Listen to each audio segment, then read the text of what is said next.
प्रिय साथियों, आज अखिलेश एजुकेशन जौनपुर में आप सबका हार्दिक स्वागत है। मैं बुद्ध के विषय में आपसे चर्चा करूंगा और आज के टॉपिक में कि शाक्यों की उत्पत्ति कैसे हुई और उनके नगर भ्रमण के विषय में उन्होंने क्या दृश्य देखे। क्योंकि इसके पहले के टॉपिक में आप लोगों को से चर्चा की गई है, लेकिन कुछ मिलते जुलते शब्द आपको मिलते रहेंगे। और नगर भ्रमण, फिर एक स्त्री का स्वप्न, प्रायः औरतें स्वप्न देखा करती हैं, तो एक स्त्री के स्वप्न के विषय में आपको बताया जाएगा। उसके बाद गौतम बुद्ध से जुड़े हुए कुछ शब्द, जैसे निर्वाण क्या है, महापरिनिर्वाण क्या है, धर्म चक्र प्रवर्तन क्या है, बौद्ध भिक्षु किसे कहते हैं, बिहार क्या है, इन सब के विषय में आपको जानकारी दी जाएगी।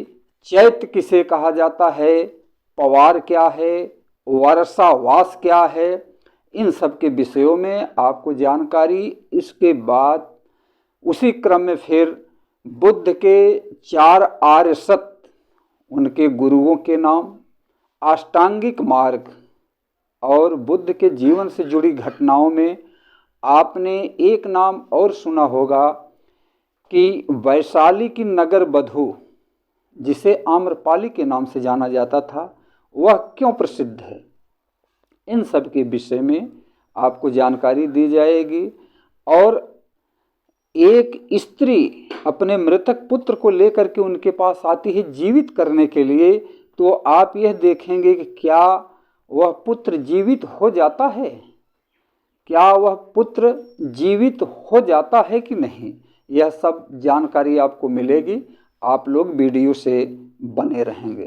तो वीडियो से बने रहेंगे तो आप सबको ये सब जानकारी। अब मैं टॉपिक शुरू करता हूँ। मैं जन्मेजय सर। तो सर्वप्रथम मैं शाक्यों के उत्पत्ति के विषय में बताता हूँ। कि कुछ बौद्ध ग्रंथों का नाम आपको बताया जा चुका है। अब बौद्ध ग्रंथों का नाम लेते ही आपके मन में ये होगा कि बौद्ध ग्रंथ जो हमें बताए गए हैं याद हैं कि नहीं याद हैं। अब आप अपना ध्यान दौड़ाएंगे और आपको मालूम है कि बौद्ध ग्रंथ दीर्घ निकाय, उसे दीघ निकाय भी कहा जाता है, कहीं कहीं दीर्घ निकाय भी लिखा है। तो दीघ निकाय में शाक्यों की उत्पत्ति सूर्यवंशी राजा इक्ष्वाकु से बताई जाती है। शाक्यों की उत्पत्ति बौद्ध ग्रंथ दीघ निकाय में सूर्यवंशी राजा इक्ष्वाकु से उत्पन्न बताया जाता है। लेकिन शुद्धोधन के पहले के इतिहास की जानकारी नहीं मिल पाती है, लेकिन उत्पत्ति इनकी इक्ष्वाकु वंशी राजा से बताई जाती है। तो आगे हम बताते हैं कि बुद्ध जन्म के विषय में आप जान ही चुके हैं, ये चर्चा पहले की जा चुकी है। और जब बुद्ध पैदा हो जाते हैं, उसके बाद ये अपने नगर में भ्रमण के लिए चलते हैं। ज्यों ज्यों ये सयाने होते हैं तो अपने नगर में भ्रमण करने के लिए चलते हैं अपने सारथी के साथ। सारथी का नाम क्या चंदा बताया जाता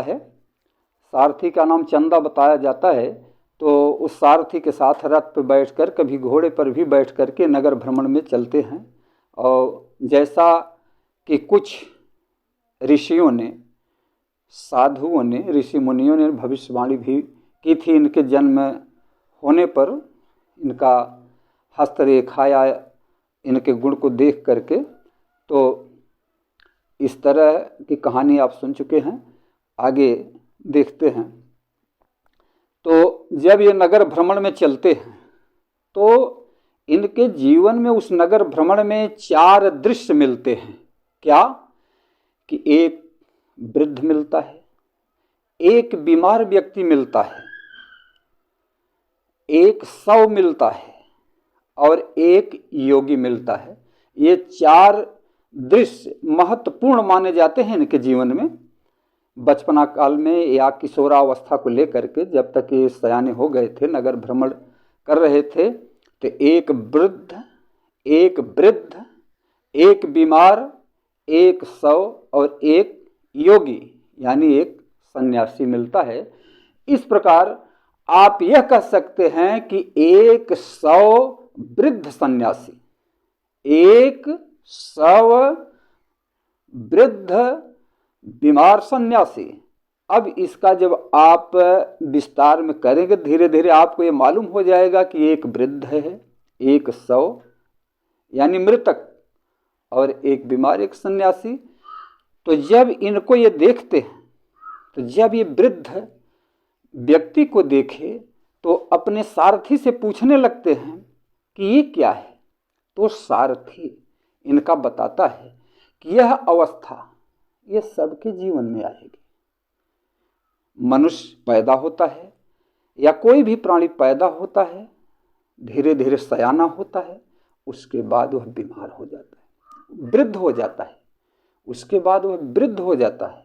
और यह अवस्थाएं सबके जीवन में। तो बुद्ध ने पूछा, यानी उस समय उनका नाम गौतम सिद्धार्थ था, तो उन्होंने पूछा क्या ऐसा हम लोगों को भी, हमें भी होगा, तुम्हें भी होगा, यानी सबको होगा। तो उसने बताया कि हाँ, ये ऐसी अवस्था सबको होगी। तो वो देख करके बड़े दुखी हुए कि अरे ये तो गजब की स्थिति है कि आज हम इस अवस्था में हैं और एक समय आ जाएगा कि हम वृद्ध हो जाएं।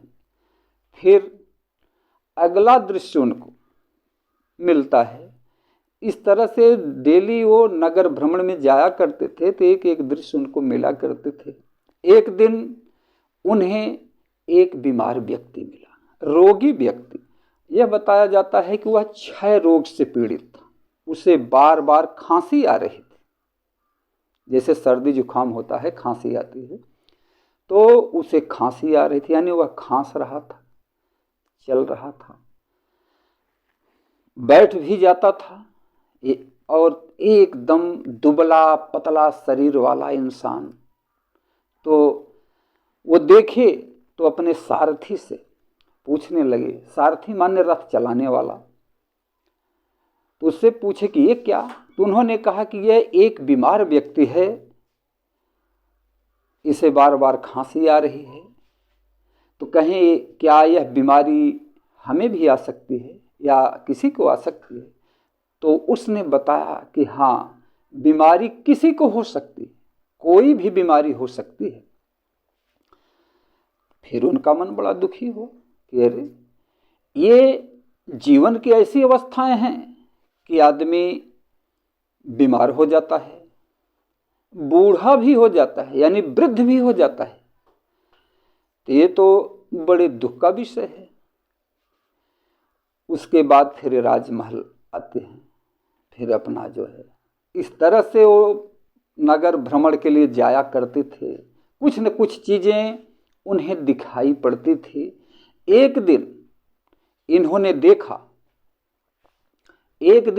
देखा कि कुछ आदमी एक शव को कंधे पर लिए जा रहे हैं, और जब इंसान शव को लेकर चलते हैं तो कुछ वो बोलते रहते हैं, उस शब्द बोलते हैं।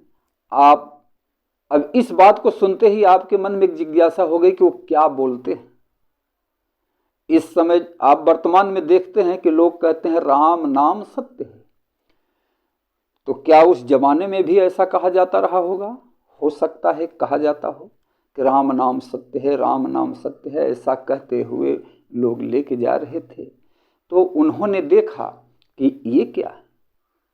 तब फिर सारथी ने बताया कि यह आदमी अपने जीवन की अंतिम यात्रा में जा रहा है, यानी अब इस संसार से यह चल बसा, यानी इसकी मृत्यु हो गई, इसकी मृत्यु हो गई। तब उन्होंने क्या पूछा कि क्या ऐसा सबके साथ हो सकता है? तो सारथी ने बताया हाँ, यह एक ऐसी अवस्था आएगी कि सबकी मृत्यु होगी। उन्होंने उन्होंने पूछा क्या मेरी भी मृत्यु हो सकती है? तो सारथी ने बताया यह सबके जीवन में यही तो सत्य है। दो चीजें, एक जन्म और एक मरण। एक जन्म एक मरण। इसीलिए कहा जाता है कि आया है सो जाएगा राजा रंक फकीर। आया है सो जाएगा राजा रंक फकीर। जो पुष्प आज खिला है वह कल मुरझा जाएगा, क्योंकि उस हर वस्तु का एक समय होता है, निश्चित समय होता है। चाहे पेड़ पौधे हों, मनुष्य हों, सबके जीवन के एक निश्चित अवधि होती है। तो इस तरह से उन्होंने समझाया कि जो पैदा हुआ है वो मरेगा। अब कब मरेगा ये निश्चित नहीं है, लेकिन मृत्यु निश्चित है कि एक न एक दिन मृत्यु उसकी होगी। फिर उनके मन में यही दुख हुआ कि यानी मृत्यु भी होगी, यह निश्चित है। फिर उनके मन में फिर यह दुख हुआ कि पैदा भी होना और मरना भी, यानी जो आएगा वो जाएगा। फिर घूमते टहलते अपने राजमहल में आते हैं। उसके बाद फिर नगर भ्रमण के लिए जैसे अगले दिन या किसी और दिन के लिए जब चलते हैं तो एक दृश्य फिर उन्हें मिला।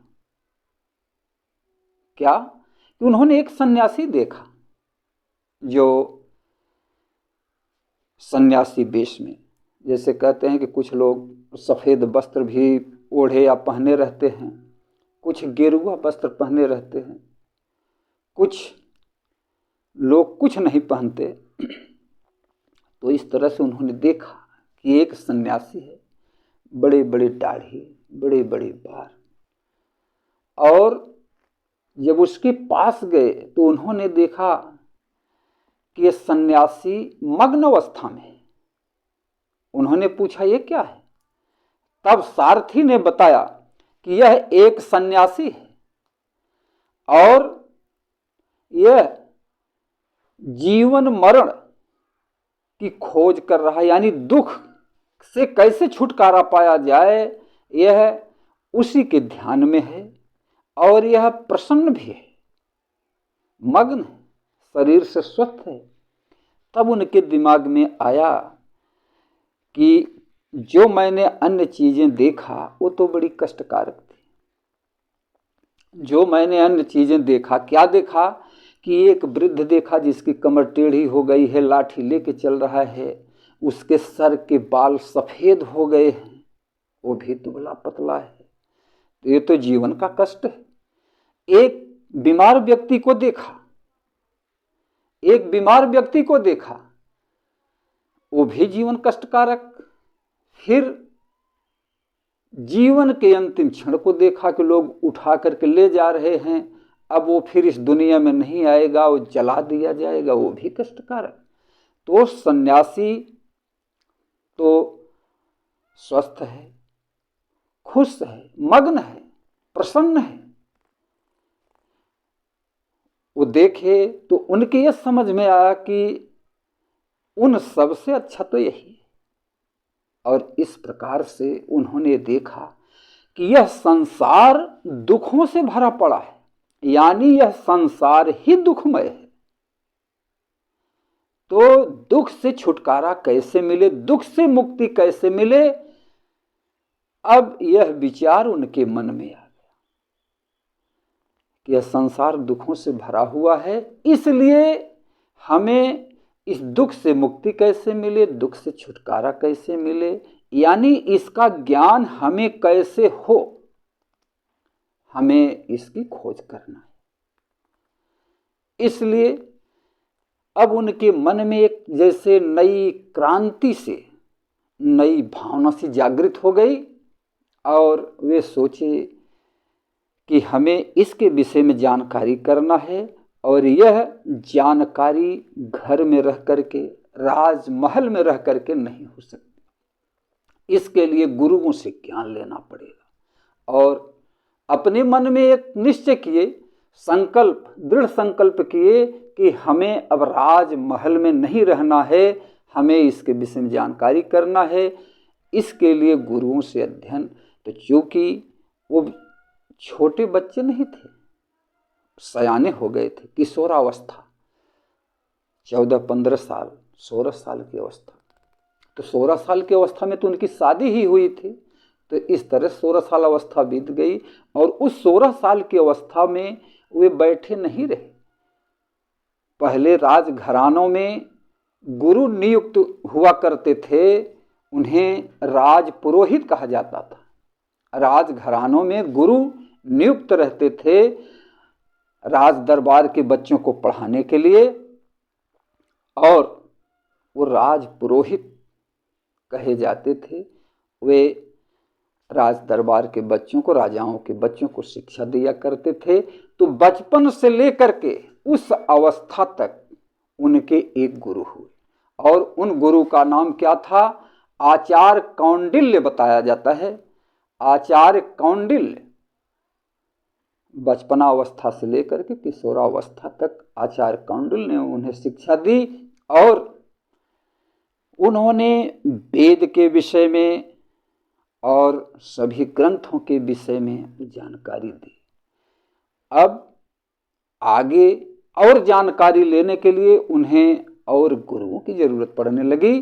तो जब और गुरुओं की ज़रूरत पड़ी तब उन्होंने देखा कि अब इसके लिए हमें घर छोड़ना है और बड़े बड़े गुरुओं से संपर्क करना है। तो जब इन दृश्यों को देखे, नगर भ्रमण के दौरान इन दृश्यों को देखे, तब उनके मन में एक वैराग सी भावना, वैराग की भावना उत्पन्न हुई कि हमें इसकी खोज करना है, और वे गृह त्याग करने का निश्चय बना लिए और घर छोड़ने की तैयारी में हो गए। और उन्होंने ये निश्चय किया कि अब ज़्यादा समय नहीं लेना है, अब हमें घर छोड़ना है। और ये चारों दृश्य देखने के बाद उन्होंने तय कर लिया और रात्र में ही घर छोड़ने का प्लान इन्होंने बना लिया। साथियों, मित्रों, सज्जनों, अब देखिए कि जिस समय उन्होंने घर छोड़ने का संकल्प किया, उनको एक पुत्र पैदा, उनके घर में एक बालक का, यानी उनके पुत्र का जन्म हुआ। और जब पुत्र का जन्म हुआ तो उन्होंने उस पुत्र का नाम राहुल रखा था। राहु केतु से संबंधित, यानी कि यह बच्चा मेरे राह में राहु की तरह आ गया है। यानी मैं कुछ और करना चाहता था, अब यह पुत्र एक माया के रूप में। तो अब उधर वो घर छोड़ना चाह रहे हैं, राजमहल छोड़ना चाह रहे हैं, उधर पुत्र पैदा हुआ।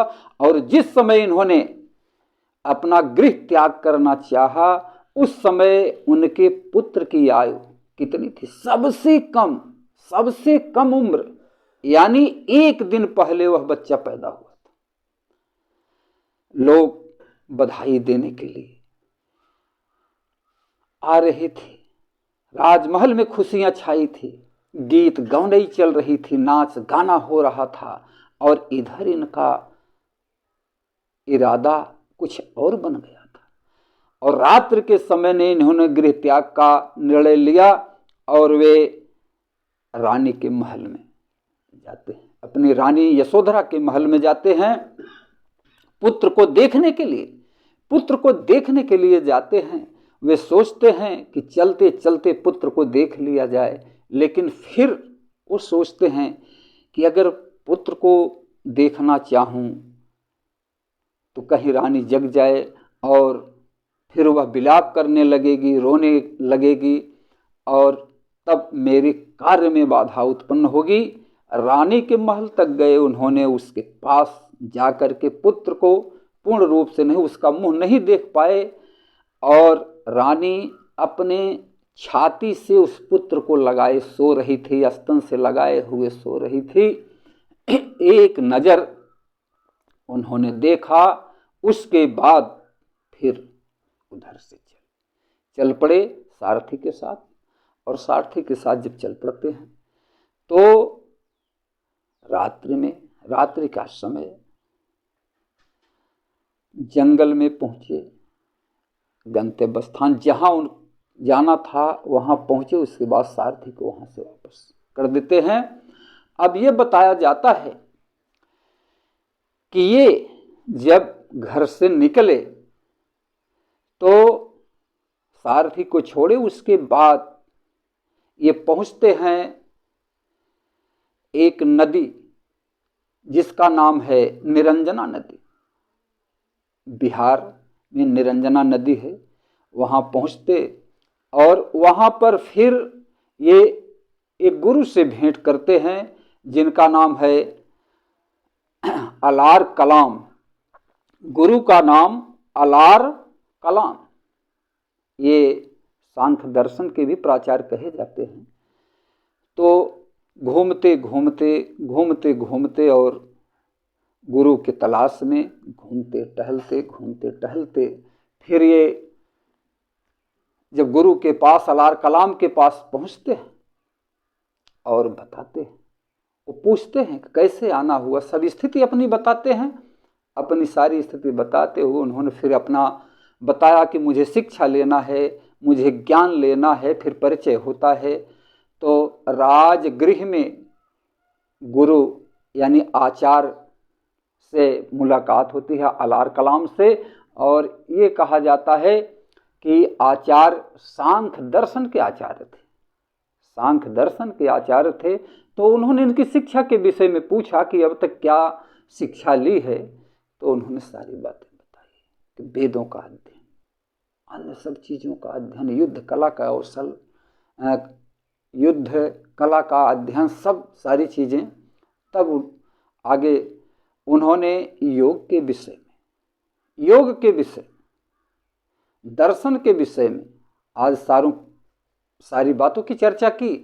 तो उन्होंने सांख्य योग, सांख्य दर्शन, सांख्य, अब सांख्य क्या है कि सांख्य में दो, सांख्य योग और सांख्य दर्शन।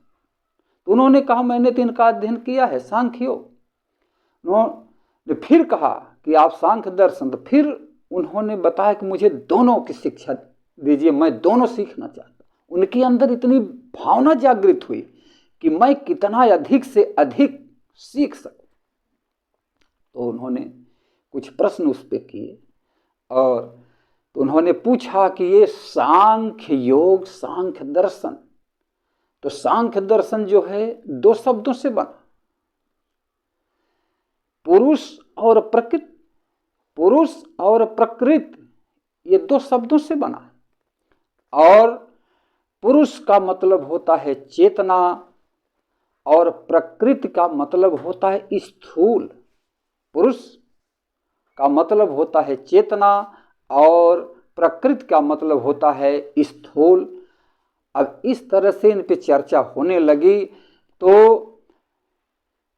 पुरुष और प्रकृति के विषय में उन्होंने इस पर विस्तार से चर्चा की कि चेतना और स्थूल क्या है।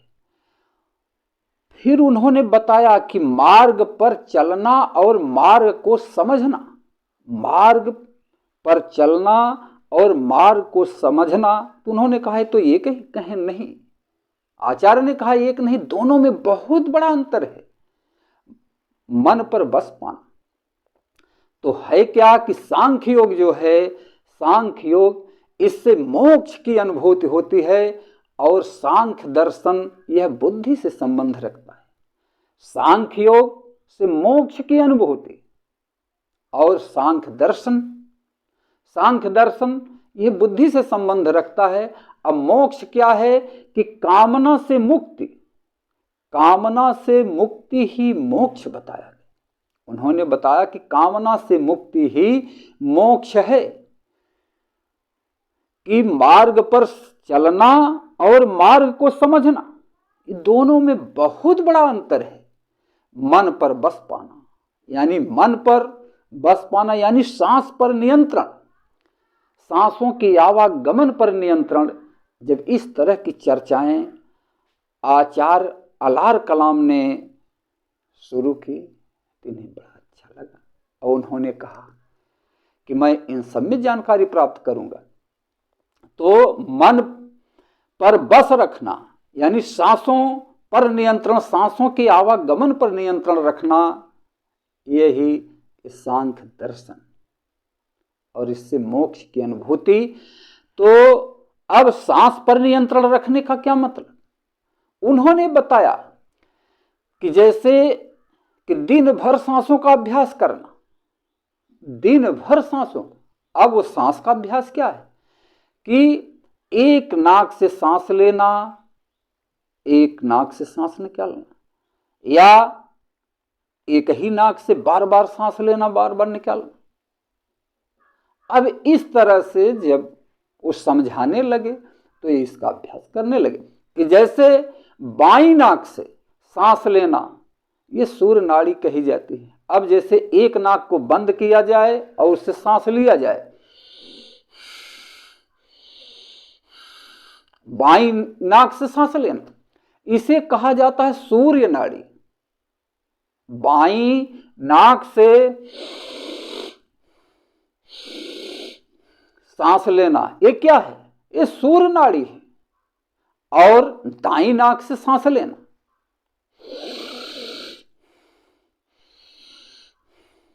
या कभी कभी एक ही नाक से सांस लेना, सांस निकालना।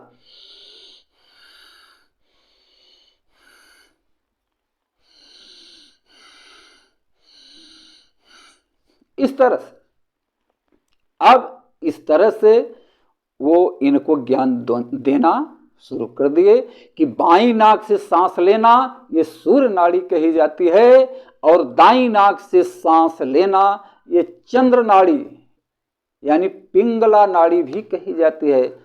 इस तरह से अब ये इनको बड़ा अच्छा लगा, बुद्ध को यानी गौतम सिद्धार्थ को बड़ा अच्छा लगा और इन्होंने गुरु से दीक्षा लेना, गुरु से शिक्षा लेना ये प्रारंभ कर दिए और इस तरह से काफी दिनों इनके साथ रहे।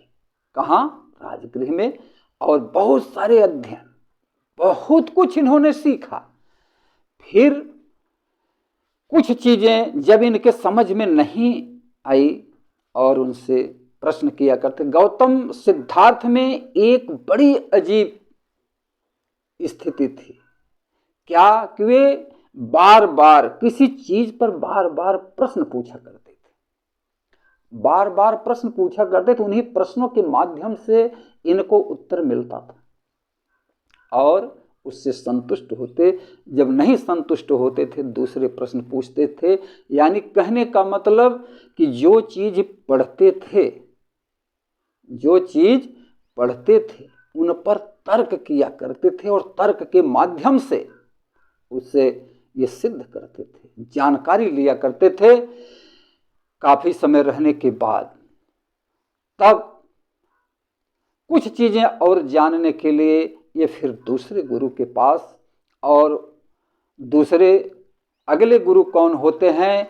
उन्हें रुद्रक राम पुत्र कहा जाता है। इनके अगले गुरु रुद्रक राम पुत्र, और रुद्रक राम पुत्र से भेंट कहाँ होती है? वैशाली। ये वैशाली में, आप जानते हैं कि वैशाली कहाँ है? बिहार।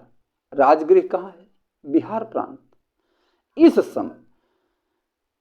समय यानी राजगृह है, वैशाली है, बिहार प्रांत। लेकिन उस समय क्या हुआ करता था? उस समय देश किसमें बटा हुआ था? महाजनपदों में। इसकी चर्चा की जा चुकी है या आप लोग स्वयं जानते होंगे कि उस समय जो है कि देश महाजनपदों में बटा, 16 महाजनपदों में बटा था। तो इस तरह से वे राजगृह में आचार्य आलार कलाम से, फिर रुद्रक राम पुत्र से वैशाली में मुलाकात होती है और उनसे बहुत कुछ सीखने के बाद फिर वहाँ से जब ये चलते हैं तो इन्होंने जितना सीखा, और ये सब सीखने में कितना समय लगा? 6 वर्ष का समय। कितना? 6 वर्ष का समय लगा। ये सब सीखने में, और उस 6 वर्षों में इन्होंने कड़ी साधना, कठोर तपस्या, कठोर साधना की।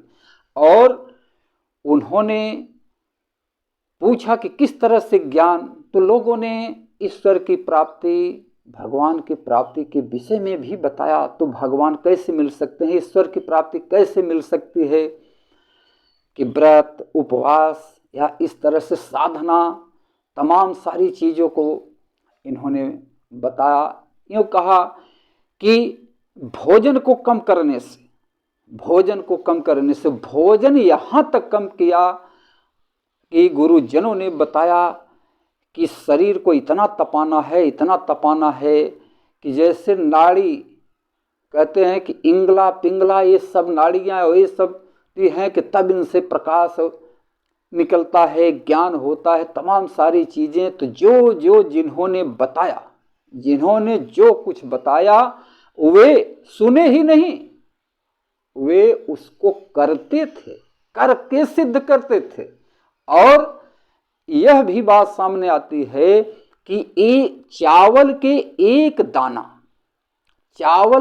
एक दाना खा करके दिन और रात भी बिताया करते थे कि इससे भी सिद्धि मिले। तो जो गुरुओं ने जो कुछ बताया, मित्रों ने, गुरुओं ने जो कुछ बताया, वे सुनते ही नहीं थे, वे सब किया करते थे, वो करके सिद्ध करते थे। और चावल का एक दाना खा करके इन्होंने दिन और रात भी बिताई है। और इस तरह से जब इन्होंने भोजन त्याग दिया, अब एक दाना खाना या बहुत थोड़ा से खाना, इससे इनका शरीर दुर्बल, शरीर कमजोर होने लगा, कमजोर हो गया, दुर्बल हो गया, इनसे चला नहीं जाता था।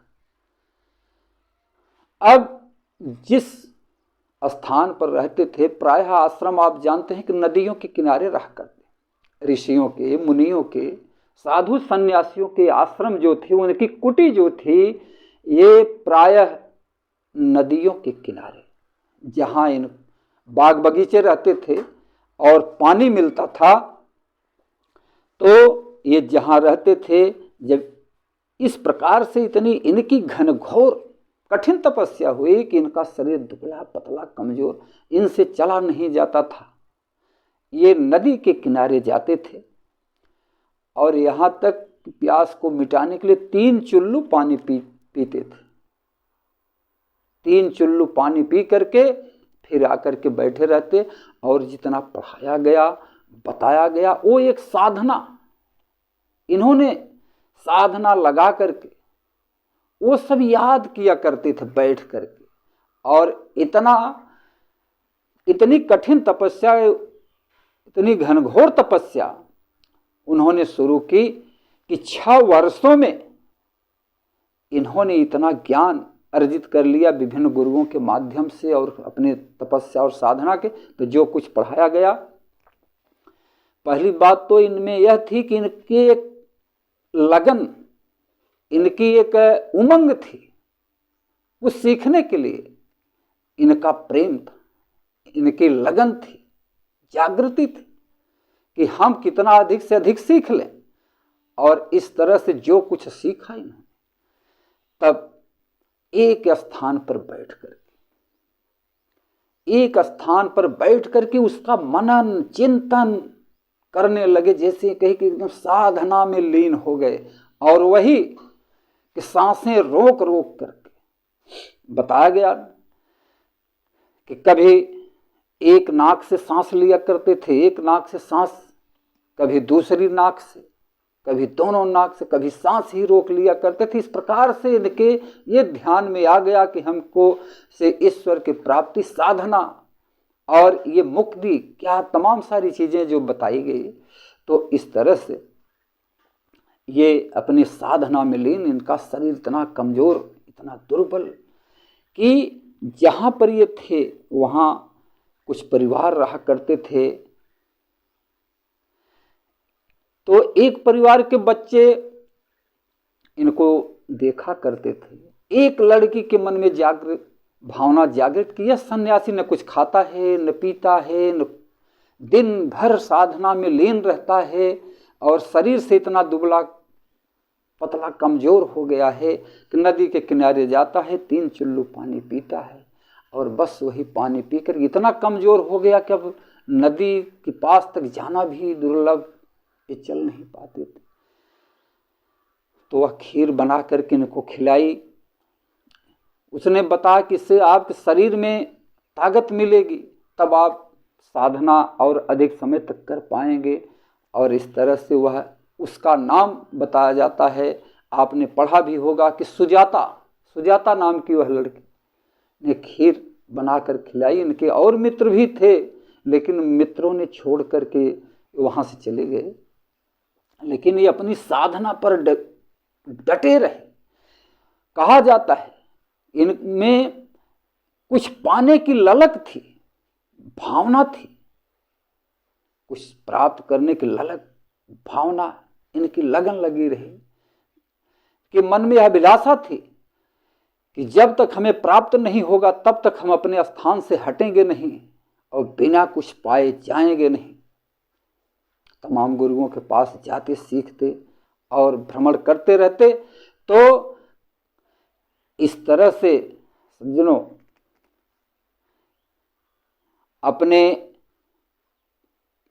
पढ़ाई और विद्या में ये जुटे रहे। तो कहा जाता है कि जाके चित अनुराग है, जाके चित अनुराग है, ज्ञान मिले नर सोए।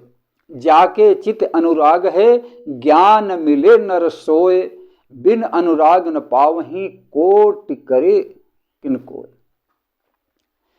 जाके चित अनुराग है, ज्ञान मिले नर सोए, बिन अनुराग न पावहीं कोटि करे किनको।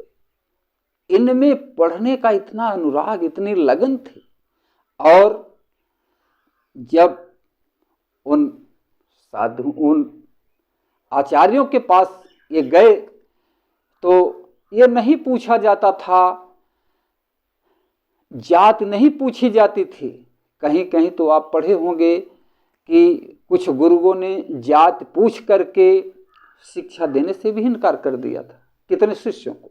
एकलव्य का नाम आपने सुना होगा, एकलव्य का नाम सुना होगा कि एकलव्य जब पढ़ने के लिए गया, अपने गुरु की खोज में मुलाकात हुई, उसका नाम पूछा गया, जात पूछा गया, तो उसे शिक्षा देने से इनकार किया गया और वह निराश होकर के स्वयं अभ्यास करने लगा तीर तलवार धनुष बाण के। और इस तरह से वह धनुष विद्या में उसने महारत हासिल की, कौशल को हासिल किया। तो गौतम बुद्ध जहाँ गए इनसे पूछा नहीं गया, वो होना भी नहीं चाहिए। कि कहा जाता है कि जाति न पूछो साधु की, पूछ लीजिए ज्ञान, मोल करो तलवार की, पढ़ा रहन दो म्यान। ऐसा कहा जाता है, आपने पढ़ा भी होगा कि जाति न पूछो साधु की, पूछ लीजिए ज्ञान, मोल करो तलवार की, पढ़ा रहन दो म्यान। यह भी कहा जाता है, आपने पढ़ा है कि जाति पात पूछे नहीं कोई, हरि को भजे सो हरि का होई। ऐसा गुण होना चाहिए गुरुओं में। यह गुरु की महिमा, यानी गुरुओं में ऐसा गुण होना चाहिए कि जाति पात पूछे नहीं कोई, हरि को भजे सो हरि का होई। और गुरु के लिए भी कहा जाता है, गुरु के लिए भी कहा जाता है, गुरुओं के सम्मान में भी कहा जाता है कि गुरु समान दाता नहीं, याचक शीस समाए। गुरु समान दाता नहीं, याचक शीस समाए, 3 लोक की संपदा सो गुरु दीन ही दान। गुरुओं के विषय में, गुरुओं की महिमा के विषय में कहा जाता है कि गुरु समान दाता नहीं, कि गुरु सब कुछ दे देता है, इतना ज्ञान दे देता है कि शिष्य गुरु से बड़ा हो जाता है। कि गुरु समान दाता नहीं, याचक शीस समाए, 3 लोक की संपदा सो गुरु दीन ही दान। आगे आपने और भी पढ़ा होगा जो छोटे बच्चे देख रहे होंगे, इस वीडियो को सुन रहे होंगे, देख रहे होंगे, उनके लिए नई बात लग रही, लेकिन जो बड़े सज्जन हैं, वृद्ध हैं, नौजवान हैं, जो पढ़े लिखे हाई स्कूल इंटर में आगे कर चुके हैं, वो सब ये दोहा चौपाई सब जानते हैं, उन्हें याद भी होगा। लेकिन एक बार फिर इस वीडियो के माध्यम से आपको यह रिपीट हो रहा है तो आपको और याद हो जाता होगा कि गुरु गोविंद दोऊ खड़े काके लागों पाए, बलिहारी गुरु आपने गोविंद दियो बताए। कि गुरु और भगवान अगर खड़े हैं तो पहले हमें किसके चरण को पकड़ना चाहिए? तो यह बताया जाता है कि पहले गुरु के चरण को पकड़ना चाहिए। क्यों? कि गुरु ही हमें ज्ञान देता है, गुरु ही बताता है, तो जो ज्ञान दे वह गुरु। इसलिए सबसे पहले गुरु के चरण को पकड़ना चाहिए। तो इनके गुरुओं ने, इनके जीवन के 3 महान गुरु, कौन? आचार्य कौंडिल, इन्हें कौंडिन्य भी कहा जाता है, ये बचपन से लेकर के ये प्रारंभिक गुरु। तो आचार्य कौंडिल, आचार्य आलार कलाम, आचार्य रुद्रक राम पुत्र, और इस तरह से इन्होंने इतनी शिक्षा दी, इतनी शिक्षा दी कि शिक्षा से परिपूर्ण, उसके बाद शिक्षा पाने के बाद ये अपनी साधना में लीन होने का मतलब एक समाधि लगा के बैठे कि जो कुछ हमें पढ़ाया गया है वह हमें कितना याद है, कितना भूला है, और वही सब याद करने की एक समाधि इन्होंने लगाई एक वृक्ष के नीचे। और गुरु के लिए और भी कहा जाता है, क्या कहा जाता है कि 3 लोक नवखंड में गुरुते बड़ा न कोय। ये गुरु महिमा है, ये गुरु महिमा, ये गुरु गुणगान है कि गुरु ही सब कुछ देता है और गुरु ही ज्ञान देता है। गुरु के कारण ही पढ़ करके लोग डॉक्टर, मास्टर, इंजीनियर, वैज्ञानिक क्या क्या नहीं बन जाते। आप जिस मोबाइल को देख रहे हैं, जिस तकनीक को देख रहे हैं, यह पढ़ाने के पश्चात, सिखाने के पश्चात ही ये सब आज वैज्ञानिक युग चल रहा है। नए नए शोध, नए नए आविष्कार, ये गुरुजनों के ही कारण है, गुरु के दिए हुए ज्ञान के ही कारण है। तो कहा जाता है कि 3 लोक नवखंड में गुरुते बड़ा न कोय, करता करे न कर सके, गुरु करे से होय। 3 लोक नवखंड में गुरुते बड़ा न कोय, करता करे न कर सके, गुरु करे सो होय। भगवान श्री रामचंद्र के विषय में आपने सुना होगा कि वो सुबह उठ करके गुरु का चरण स्पर्श किया करते थे, गुरु वंदना किया करते थे। आपने पढ़ा होगा, याद भी होगा, नहीं याद होगा तो एक थोड़ा से इनके विषय में भी सुन लिया जाए कि प्रातः काल उठ के रघुनाथा, मात पिता गुरु नाम ही माथा। प्रातः काल उठ के रघुनाथा, मात पिता गुरु नाम ही माथा। इस तरह से भगवान भी गुरु वंदना किया करते थे। तो गुरु में यह गुण होता है। तो इस तरह से बिना अनुराग के, बिना लगन के, बिना इच्छा के कोई चीज प्राप्त नहीं होती है। तो इनके जीवन के महान 3 गुरु, आचार्य कौंडिल्य, आचार्य अलार कलाम, आचार्य रुद्रक रामपुत्र से इन्होंने शिक्षा ग्रहण की। तब अपनी योग साधना से जितना कुछ पढ़ाया गया इन्होंने याद किया। और याद कहाँ? निरंजना नदी के किनारे। हाँ, निरंजना नदी के किनारे पीपल वृक्ष की छाया में ये बैठे, वज्रासन लगा करके। निरंजना नदी कहाँ? बिहार में। निरंजना नदी बिहार में, निरंजना नदी के किनारे पीपल वृक्ष की छाया में आसन लगा। कौन आसन? वज्रासन। पूर्व दिशा में मुंह करके, बताया जाता है कि पूर्व दिशा में मुंह करके वज्रासन लगा करके पीपल वृक्ष की छाया और साधना में लीन रहे।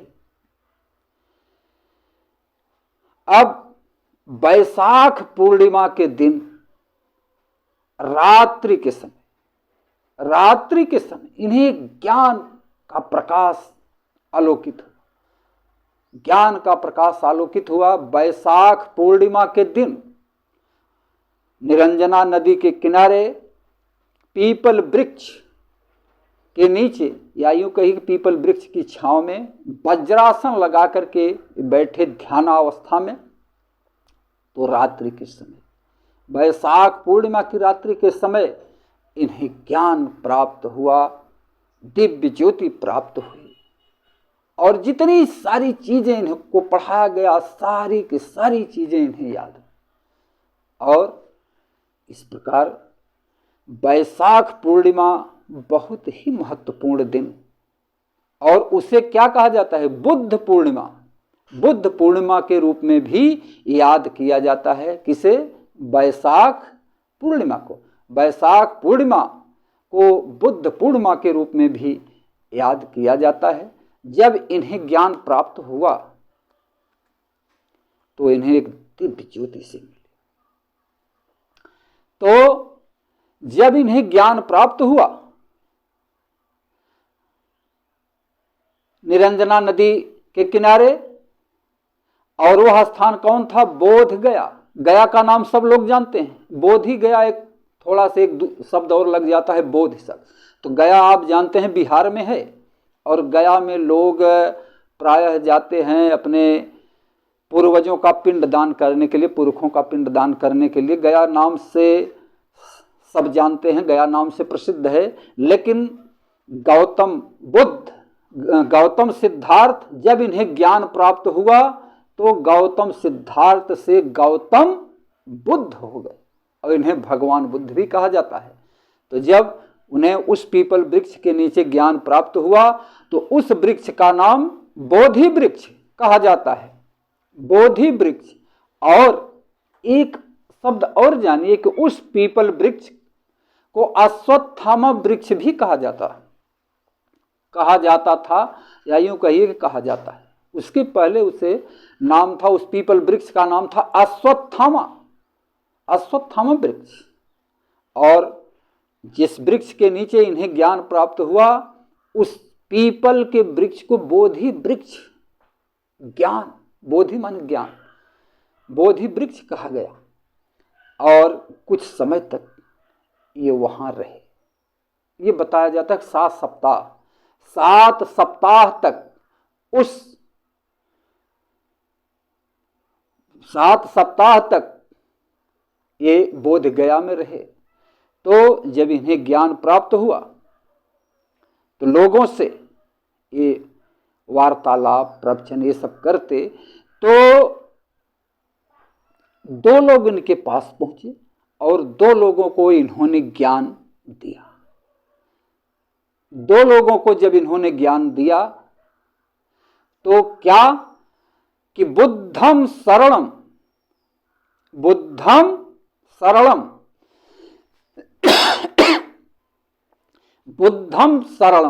बुद्ध की शरण में, यानी कोई भी काम बुद्धि से कीजिए। और धम्मम शरणम, यानी कि सही रास्ते पर चलिए। तो इस तरह से कहा गया कि बुद्धम शरणम गच्छामि, धम्मम शरणम गच्छामि। और 2 लोगों को इन्होंने वह ज्ञान दिया, और फिर उसके बाद 7 सप्ताह वहां रहे। 7 सप्ताह के बाद फिर ये सारनाथ, उसके बाद वे सारनाथ में आते हैं। तो सारनाथ में जब इन्होंने अपना उपदेश दिया तो वहां इन्होंने अपना प्रथम उपदेश अपने 5 साथियों के, जो बीच में भटक गए थे, साथ छोड़ दिए थे। खीर खाने के बाद जब वे खीर खाने लगे तो साथी चले गए, तो उनमें कुछ तो पुराने साथी थे, कुछ नए थे। तो इस तरह से सारनाथ में जब ये पहुंचते हैं तो सारनाथ का और नाम है मृगदाय। पूछा भी जाता है, परीक्षा में प्राय पूछा जाता है मृगदाय, और उसी का नाम है ऋषिपत्तनम। ऋषि पत्तनम मृगदाय अर्थात सारनाथ, सारनाथ में आते हैं और वहाँ ये अपना जो है प्रथम उपदेश, इस तरह से कहा जाता है कि वो प्रथम उपदेश था। तो 5 ब्राह्मणों को, ब्राह्मण साथियों को, 5 ब्राह्मण साथियों को अपना ये प्रथम उपदेश देते हैं और वहाँ 5 लोगों का एक संघ बना। तब वहाँ ये जुड़ता है कि संघम सरलम गच्छाम, संघम सरलम गच्छाम, और इस तरह से इनके 3 रत्न, जिसे कहते हैं त्रिरत्न, 3 रत्न कहा जाता है, त्रिरत्न, और इस तरह से इनका एक त्रिरत्न बन जाता है। क्या कि बुद्धम सरलम गच्छाम, बुद्धम सरलम गच्छाम, धम्मम सरलम गच्छाम, संघम सरलम गच्छाम।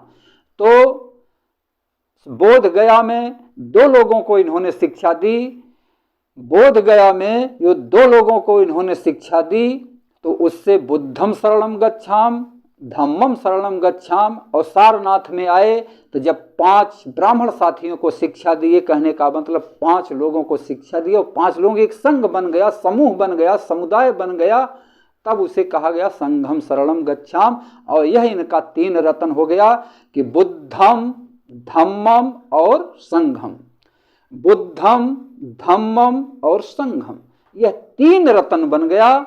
और इन 3 रत्न पर, बुद्धम, धम्मम, संघम पर हो गया कि बुद्धम शरणम गच्छाम, धम्मम शरणम गच्छाम और संघम शरणम गच्छाम। और इस तरह से इनका यह 3 रत्न बन गया। और यही बुद्ध विचारधारा के लोग ये इसको हमेशा कहा करते हैं कि बुद्धम शरणम गच्छाम, धम्मम शरणम गच्छाम, संघम शरणम गच्छाम। और ज्ञान इनको प्राप्त कब हुआ? बैसाख की पूर्णिमा को, बैसाख की पूर्णिमा को इन्हें ज्ञान प्राप्त हुआ। हाँ, एक चीज और, वहाँ जहाँ पर इन्हें ज्ञान प्राप्त हुआ वहाँ पर एक मंदिर बनाया गया जिसे बोधि मंदिर कहते हैं। कहाँ? बोध गया में, बोधि मंदिर, बोध गया में जो मंदिर बनाया गया, उसे बोधि मंदिर के नाम से जाना जाता है। और वह नदी, वह निरंजना नदी जिसके किनारे इनको ज्ञान प्राप्त हुआ था, उस निरंजना नदी का नाम बाद में बदल दिया गया। बाद में उस नदी का नाम, नया नाम होगा फाल्गु नदी, यानी कहने का मतलब वो फाल्गु नदी कही जाती है। तो पहले वो निरंजना नदी के नाम से जानी जाती, फाल्गु नदी के नाम से जानी जाती है।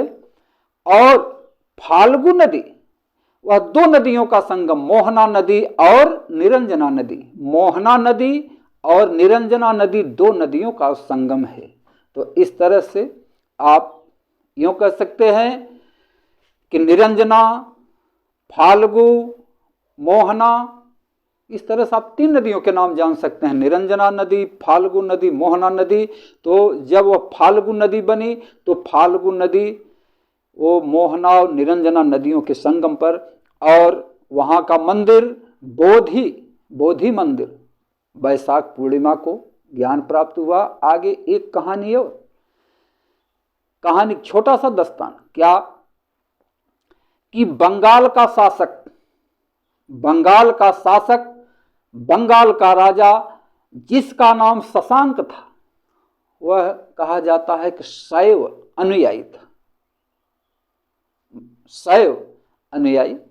तो शैव धर्म को मानने वाला, वह उस पीपल को कटवा करके निरंजना नदी में फेंकवा दिया। वह शैव धर्म का अनुयायी उस पीपल वृक्ष को, यानी वह बुद्ध को नहीं पसंद करता रहा होगा, और जहाँ इनको ज्ञान प्राप्त हुआ वहाँ मंदिर बना, लोग उसका पूजा पाठ करने लगे। तो वह जो है उस पीपल को कटवा करके नदी में, तो कौन नदी वहाँ पास में थी? निरंजना ही। तो निरंजना नदी में वह उसे फेंकवा दिया। तो अब आइए हम बुद्ध से संबंधित कुछ शब्दों को जान लेते हैं, उसके बाद फिर आगे ये वार्तालाप चलती रहेगी। तो बुद्ध से संबंधित कुछ शब्द हैं, जैसे कहा जाता है कि जब इन्होंने गृह त्याग किया,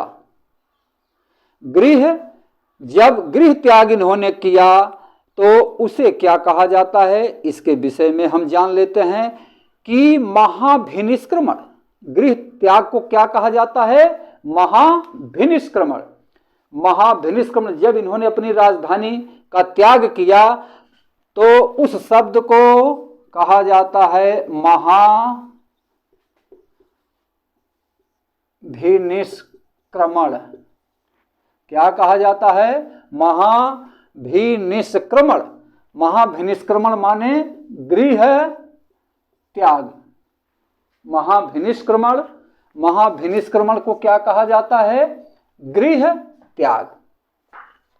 जब इन्होंने महाभिनिष्क्रमण माने गृह त्याग, और जब इन्होंने सारनाथ में शिक्षा दी तो उसे क्या कहा जाता है, धर्म चक्र प्रवर्तन। और कहीं कहीं धर्म चक्र परिवर्तन भी लिख देते हैं।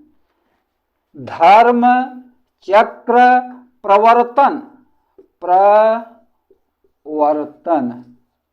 धर्म चक्र प्रवर्तन। तो इस तरह से गृह त्याग को महाभिनिष्क्रमण, और सारनाथ में जब इन्होंने प्रथम उपदेश दिया तो उसको कहा जाता है धर्म चक्र प्रवर्तन। और एक शब्द है निर्वाण, एक है महापरिनिर्वाण। एक शब्द क्या है, निर्वाण, और एक है महापरिनिर्वाण। महापरिनिर्वाण,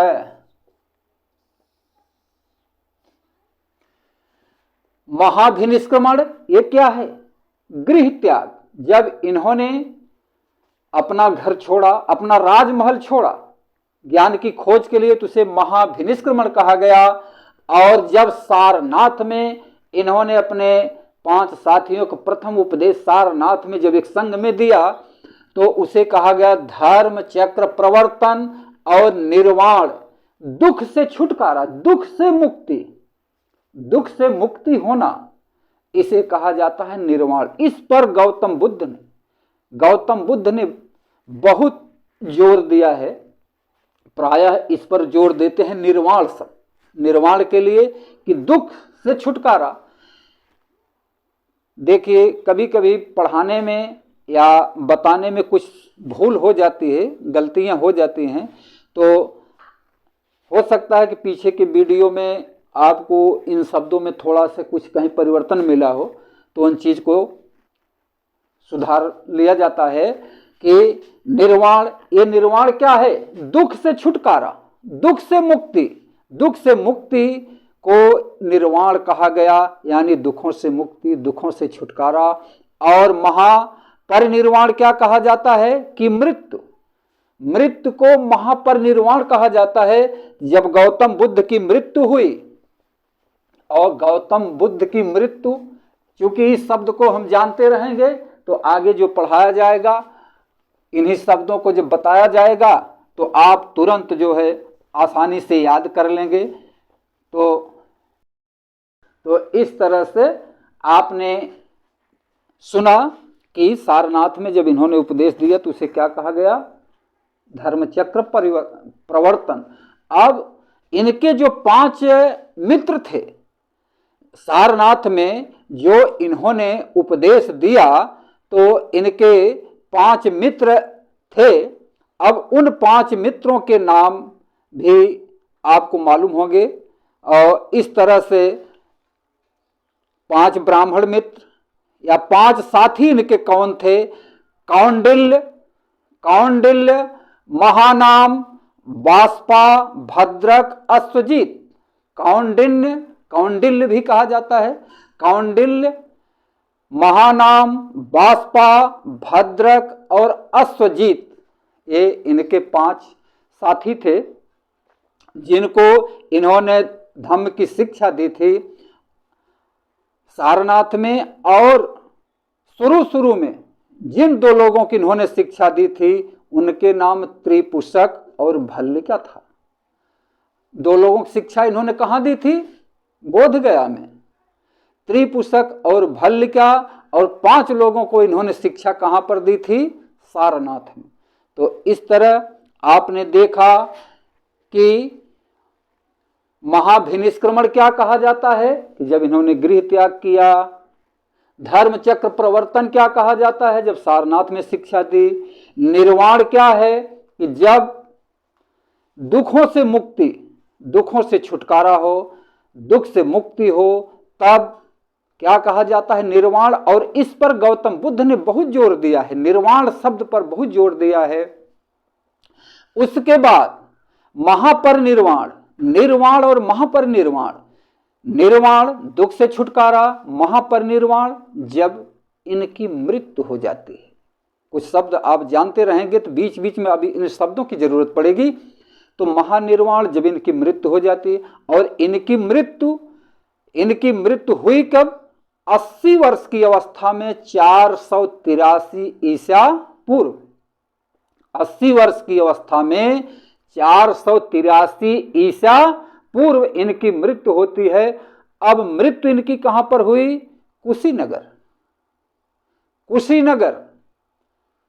कुशीनगर हिरण्यावती नदी के किनारे। अब आप जरा ध्यान दें कि इनको ज्ञान कहां प्राप्त हुआ? रंजना नदी के किनारे। ज्ञान कहां प्राप्त हुआ? रंजना नदी के किनारे। और इनकी मृत्यु कहां होती है?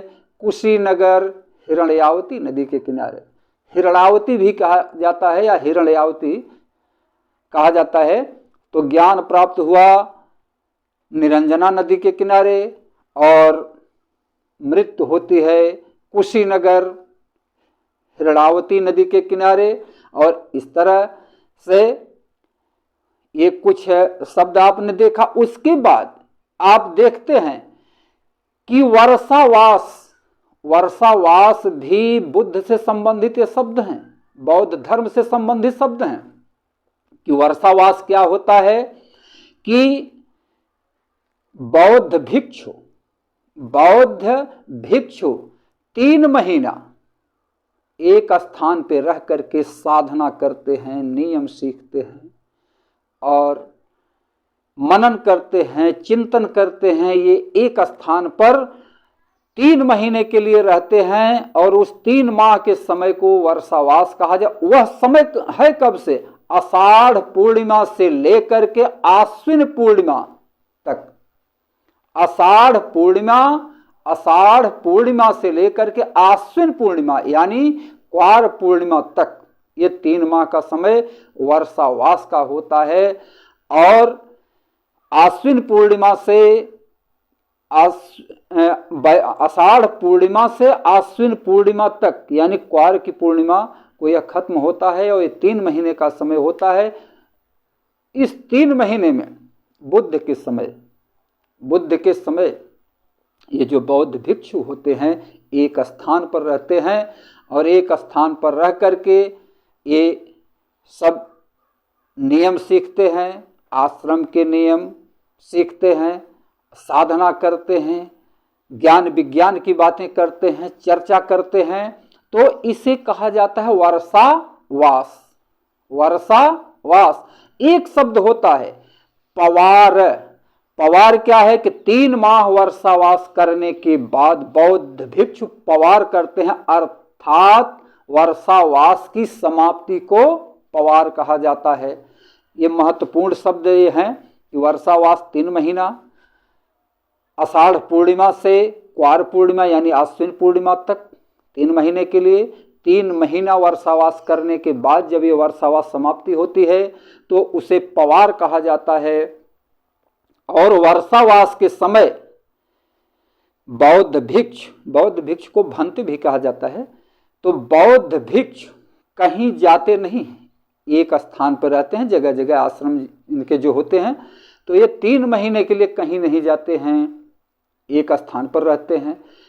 यदि जाते भी हैं तो 1 हफ्ते के लिए, कहीं अगर इनको जाना भी होता है तो 1 हफ्ते का समय, इनको 1 हफ्ते के लिए जाते हैं। यदि 1 हफ्ते से ज्यादा समय हो जाता है तो इनका वर्षावास टूट जाता है, तब इनका जो है वर्षावास टूट जाता है। एक चीज और ध्यान देना है कि जब भगवान को ज्ञान, गौतम बुद्ध, तथागत गौतम बुद्ध को ज्ञान प्राप्त हुआ तो इन्होंने उसे मध्यम मार्ग कहा। मध्यम मार्ग, मध्यम मार्ग ये बीच का रास्ता है, मध्य का रास्ता है, न बहुत कठिन तप और न बहुत आराम, न बहुत आराम और न बहुत कठिन तप, यानी बीच का मार्ग इन्होंने निकाला। इसलिए इनके इस खोज को, इस साधना को मध्यम मार्ग कहा जाता है। इस चीज को ध्यान रखना है कि इन्होंने मध्यम मार्ग की खोज की, मध्यम मार्ग का आविष्कार किया। और उपासक क्या होते हैं? उपासक कि जो बुद्ध विचारधारा को ध्यान में रख करके अपना कार्य करते हैं, बौद्ध जनों की भी सेवा करते हैं, अपने परिवार में, अपने गृहस्थ जीवन में रहते हैं, उन्हें उपासक कहा जाता है। और बौद्ध भिक्षु क्या होते हैं कि जो संघ में रहते हैं, जो संघ में रहते हैं उन्हें बौद्ध भिक्षु कहा जाता है। और जो बुद्ध नियमों पर चलते हैं, उनके आदर्शों पर चलते हैं, अपने परिवार में रहते हैं, गृहस्थ जीवन बिताते हैं, उन्हें उपासक कहा जाता है। और बौद्धों के लिए जो पूजा स्थल होते हैं उन्हें चैत्य कहा जाता है। और विहार, विहार क्या है कि बौद्ध भिक्षुओं के रहने के आवास, रहने के स्थान को विहार कहा जाता है, उसे बौद्ध विहार। वो बिहार प्रांत नहीं, बिहार प्रांत नहीं, बौद्ध विहार, बौद्ध भिक्षुओं के रहने के स्थान को बौद्ध विहार कहा जाता है, या कभी कभी बिहार भी कहा जाता है। तो बिहार का मतलब बिहार प्रांत से नहीं, बौद्ध भिक्षुओं के रहने के स्थान को बिहार कहा जाता है। और गौतम बुद्ध, तथागत गौतम बुद्ध यानी भगवान बुद्ध जहाँ रहते थे, उनके कुटी को गंध कुटी कहा जाता है, उनके कुटी को गंध कुटी कहा जाता था। यानी वो जहां रहते थे उस कुटी से गंध उठा करती थी, इसलिए उनके कुटी को गंध कुटी कहा जाता था। इस तरह से आप कुछ शब्दों को जान गए। कुछ शब्द कौन कौन? निर्वाण, महापरिनिर्वाण, ये शब्द क्या है?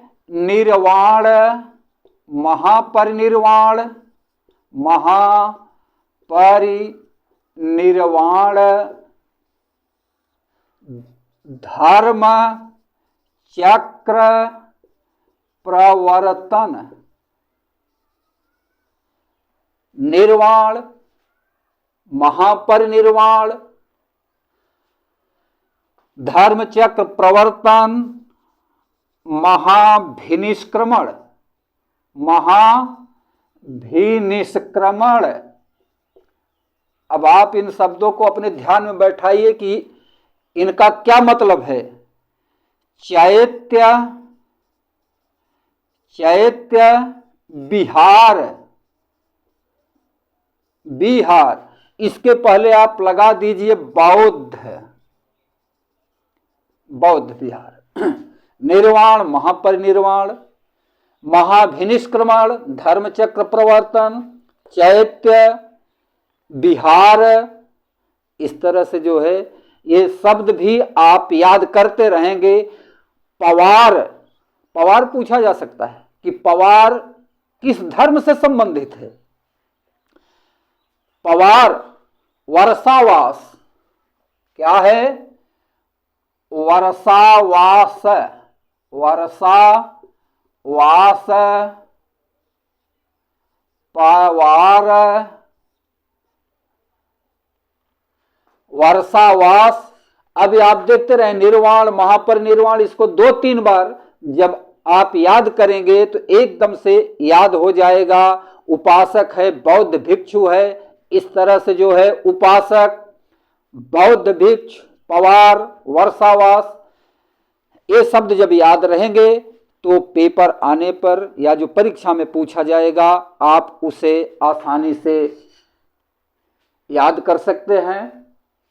और इस तरह से आप चलते हुए रास्ते में या कहीं बैठे हैं तो कुछ शब्द अब ध्यान में आ गए तो आप इनको देखते रहेंगे और ये आसानी से याद हो जाएंगे। क्या है, अब जैसे पवार पूछ दिया गया कि पवार क्या है या किस धर्म से संबंधित, किस संघ से संबंधित है, तो वीडियो में आप बने रहें तो ऐसे ऐसे शब्द आपको याद होते रहेंगे कि इनको समझना बहुत आसान हो जाएगा। पवार क्या है अब आपको मालूम होगा, वर्षावास क्या है बताया गया कि पवार का मतलब कि वर्षावास की समाप्ति को पवार कहा जाता है। और वर्षावास क्या है, 3 महीने का समय होता है, आषाढ़ से क्वार, आषाढ़ पूर्णिमा से क्वार, और पूर्णिमा से ही, पूर्णिमा शब्द ही लिया गया है। जब भगवान बुद्ध को ज्ञान प्राप्त हुआ तो कौन सी पूर्णिमा थी, बैसाख पूर्णिमा। भगवान बुद्ध को ज्ञान प्राप्त हुआ बैसाख पूर्णिमा। वर्षावास शुरू होता है आषाढ़ पूर्णिमा से क्वार पूर्णिमा यानी आश्विन, आश्विन पूर्णिमा, आश्विन को ही क्वार कहा जाता है। तो बैसाख यानी आषाढ़ पूर्णिमा से आश्विन पूर्णिमा या क्वार पूर्णिमा, और बैसाख पूर्णिमा को इन्हें ज्ञान प्राप्त हुआ और बैसाख पूर्णिमा को बुद्ध पूर्णिमा भी कहा जाता है। और जब ये वर्षावास समाप्त होता है तो इसे पवार कहा जाता है। 3 महीने का समय। निर्वाण मुक्ति, दुखों से छुटकारा पाना, दुखों से छुटकारा पाना निर्वाण है। महापरिनिर्वाण, मृत्यु को महापरिनिर्वाण कहा गया। धर्मचक्र परिवर्तन, जब सारनाथ में 5 ब्राह्मण साथियों को या 5 ब्राह्मणों को उपदेश दिया गया। और महाभिनिष्क्रमण क्या है, गृह त्याग को। चैत्य बौद्ध पूजा स्थल, बौद्ध विहार, बौद्ध भिक्षुओं के रहने के स्थान को क्या कहा जाता है, बौद्ध विहार कहा जाता है। तो इस तरह से अखिलेश एजुकेशन में आप लोग बने रहे, बहुत सारी चीज़ें आपको मालूम होती रही और इस तरह से आप अखिलेश एजुकेशन में बने रहेंगे, बहुत सारी चीज़ें आपको सुनने को मिलती रहेंगी। और चूँकि इस समय ये शीतलहर का मौसम चल रहा है, ठंड का मौसम चल रहा है, तो इस समय कार्यक्रम सुबह 6 बजे से चल रहा है और फिर शाम को 6 बजे से। इस तरह से आप प्रतिदिन इस वीडियो को देखते रहेंगे तो बहुत सारी चीज़ें आपको देखने को मिलेंगी। तो साथियों, सज्जनों, आपने इन सब के विषय में जानकारी प्राप्त किया। अभी हमने जैसे बताया था कि वैशाली की नगर वधू के विषय में, और चूँकि अब इतना देखते समय काफ़ी हो गया है, इसके आगे अभी हम आपको 4 आर्य सत्य अष्टांगिक मार्ग के विषय में आगे फिर चर्चा करेंगे।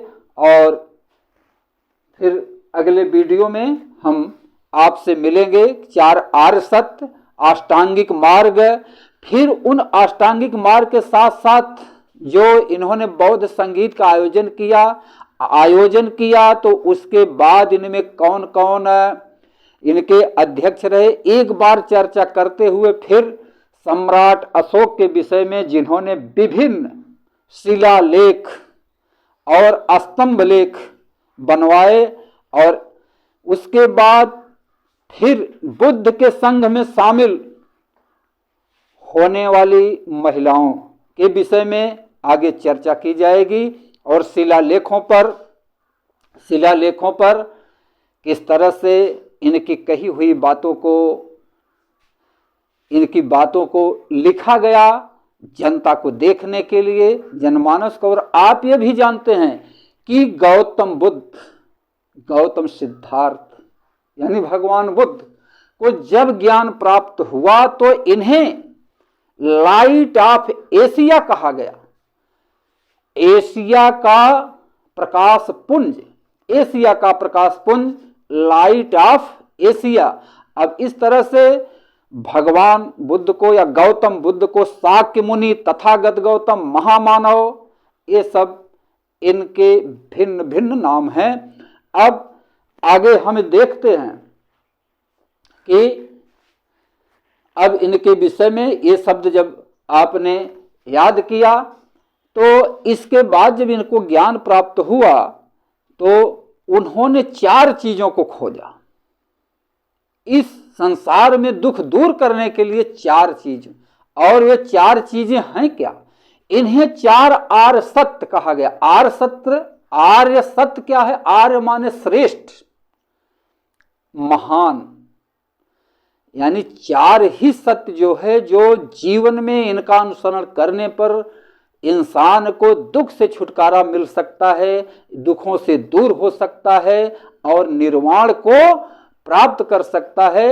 और उन 4 आर्य सत्यों की खोज इन्होंने कैसे की? मध्यम मार्ग से। मध्यम माने बीच का रास्ता इन्होंने निकाला कि न तो इंसान को बहुत कठिन की आवश्यकता है, न तो विलासिता पूर्ण जीवन जीने की आवश्यकता है। इन दोनों के बीच का रास्ता इन्होंने निकाला और इसलिए उन्हें कहा जाता है मध्यम मार्ग। और मध्यम मार्ग की इन्होंने खोज की। और खोज कैसे की? विभिन्न गुरुओं के पास जाकर के इन्होंने उनसे ज्ञान सीखा और ज्ञान सीखने के लिए इन्होंने तर्क वितर्क, उस पर बहुत सारे क्वेश्चन किए और इनसे संतुष्टि मिली। तब इन्होंने एक नया रास्ता निकाला, नया रास्ता निकाला। और इस तरह से 4 आर्य सत्य इन्होंने जीवन में खोजा और इनके द्वारा ही जीवन इंसान को दुख से छुटकारा मिल सकता है। और उन्होंने दुख से छुटकारा प्राप्त करने का इन्होंने 4 रास्ता बताया। और 4 रास्ता क्या है? इन्हें बुद्ध आर्य सत्य कहा गया। ये क्या है? दुख। 4 आर्य सत्य कौन कौन से हैं? 4 आर्य। तो इस तरह से सज्जनों, आपको अब बताया जा रहा है 4 आर्य सत्य। इन्होंने क्या खोजा कि 4 आर्य सत्य। अब 4 आर्य सत्य क्या है? कि दुख। 4 आर्य सत्य, 4 आर्य सत्य।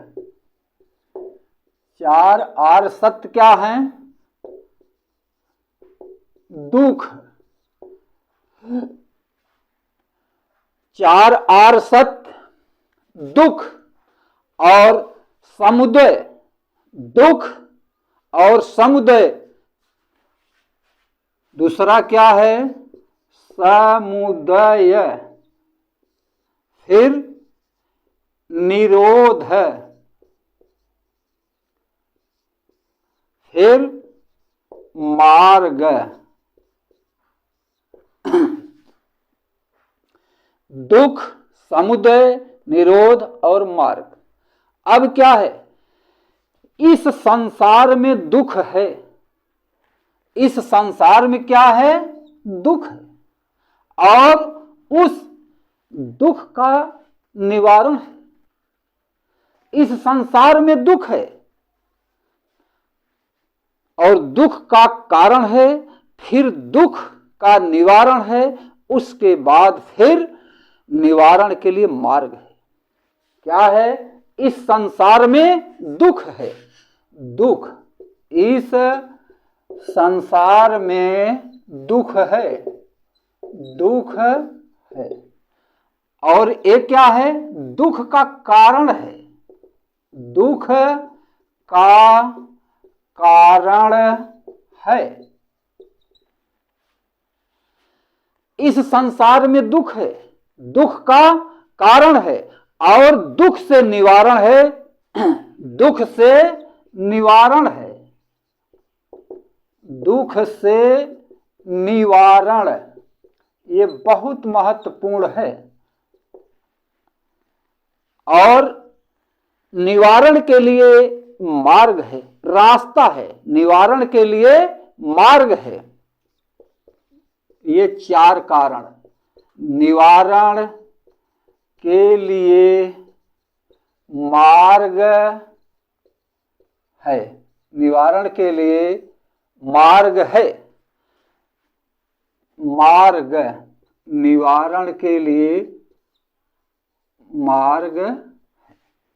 अब ध्यान दीजिए, ध्यान दीजिए कि उन्होंने क्या खोज की कि इस संसार में 4 आर्य सत्य की खोज की।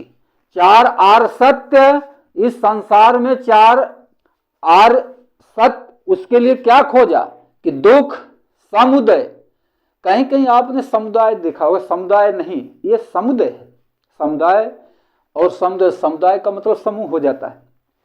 तो दुख, समुदय, निरोध और मार्ग, 4 आर्य सत्य क्या कि इस संसार में दुख है, इस संसार में दुख है, यह संसार ही दुखमय है। अब देखिए कि किसी चीज को अगर प्राप्त करना है, वह न मिला तो दुख है।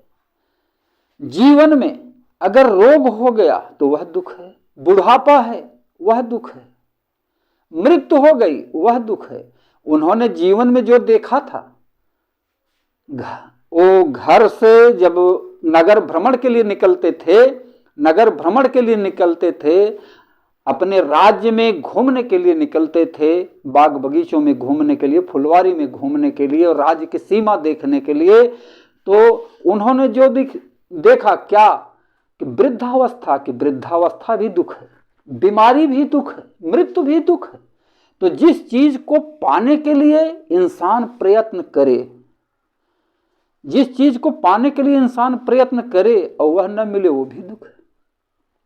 तो इस तरह से उन्होंने देखा कि यह संसार दुखमय है, इस संसार में दुख है, और दुख है तो क्यों है, तो उसका कोई न कोई कारण है। दुख है तो दुख का कारण है। और इस तरह से कि कोई न कोई कारण है। अब जैसे रोग होने का क्या कारण है, उसमें कहीं खान पान में या कहीं कोई बीमारी हो गई, उसके लिए दुख है। खान पान नहीं मिल रहा है तो वह भी दुख है, पहनने के लिए नहीं मिल रहा है वो भी दुख है, खाने के लिए नहीं मिल रहा है वो दुख है, दवा नहीं मिल रही है। या परीक्षार्थी, जैसे आप सब बच्चे तैयारी कर रहे हैं, अगर परीक्षा में सफलता न मिली तो सफलता न मिलने का दुख है। इस तरह से कोई बीमारी हो गई, इलाज कराने के लिए पैसा न मिले, वो दुख है। तो तमाम सारी चीजें हैं। तो इस तरह से उन्होंने कहा कि संसार में दुख है और दुख का कारण है। कारण क्या है कि जैसे पढ़ने वाले बच्चे, आप सब यहाँ पढ़ रहे हैं, परीक्षा में सफलता न मिली तो सफल न होने का दुख है। तो वही कारण हो गया। तो दुख का कारण क्या है, परीक्षा में सफलता न होना, बीमारी ठीक न होना, यही सब कारण हो गए। इलाज के अभाव में बीमारी ठीक न होना, कहीं जा रहे हैं साधन छूट गया, उसका दुख। इस तरह से तमाम सारी चीजें। गरीबी है तो गरीबी क्यों है, उसका कारण है पैसे का अभाव है, यानी धन का अभाव। तो यही सब कारण है। तो ये समुदय क्या हो गया कि दुख का कारण, दुख है और दुख का कारण है। आगे फिर निरोध, दुख से निवारण है, दुख से निवारण। और जब दुख से निवारण होगा तो आगे है सुख। दुख से निवारण, जब दुख से निवारण होगा तो कहने का मतलब सुख है, और उस सुख को लाने के लिए मार्ग है, रास्ता है, अर्थात तब वह सुख का कारण बनेगा। इस संसार में दुख है और दुख का कारण है, और जब उस दुख के कारण को दूर किया जाएगा तो क्या मिलेगा? सुख। और सुख प्राप्त करने के लिए क्या है? मार्ग है, रास्ता। जैसे छोटा सा उदाहरण कि अगर शरीर में दुख है तो शरीर दुख में तो हो गया, तो ये कहा जाएगा कि क्या बताएं, बड़ा दुख है, और उस दुख का कारण है कोई बीमारी है, कोई रोग है, कुछ भी हो गया। और जब उसका इलाज होने लगता है तो वही है दुख से निवारण। आराम होने लगा तो वही है दुख से निवारण। और जब रोग से छुटकारा मिल गया तब वही है जिससे रोग छूटे, यानी दवा से रोग छूट रहा है तो वही मार्ग, यानी शरीर का इलाज, दुख का इलाज वही मार्ग। तो इस तरह से आपने देखा कि बुद्ध ने किस तरह से इस दुख और दुख से छुटकारा के लिए विश्लेषण किया।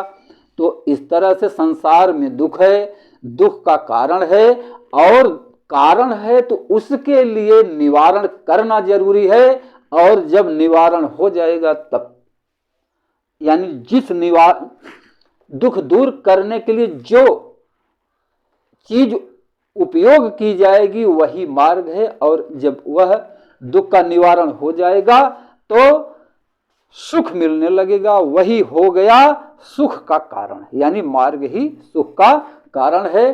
तो ये हो गए बुद्ध के 4 आर्य सत्य।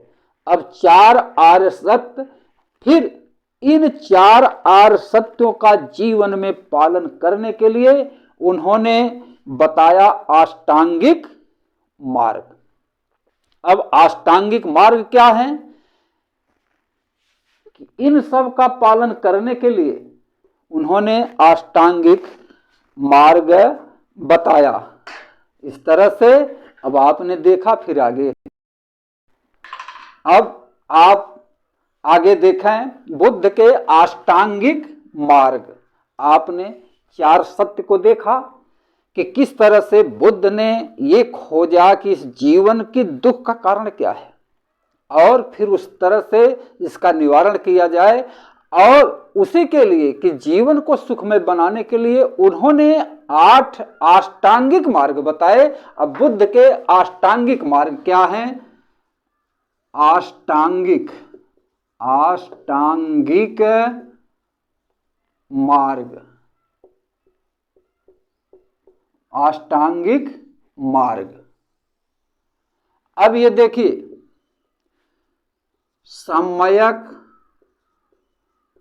सम्यक दृष्टि।